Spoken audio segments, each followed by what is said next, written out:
చేయండి. ప్రజా సమస్యలు పరిష్కారం అయ్యేంత వరకు పోరాడతాం. యువతకు ఉద్యోగ అవకాశాలు కల్పించేంత వరకు పోరాడతాం. పెట్రోల్, డీజిల్, గ్యాస్, నిత్యావసర వస్తువుల ధరలు తగ్గించేంత వరకు పోరాడతాం.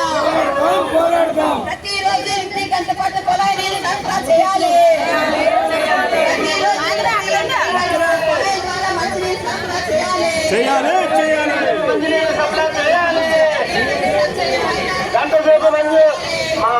మంచినీళ్ళు మంజూరు చేయాలి. అప్లై చేయాలి.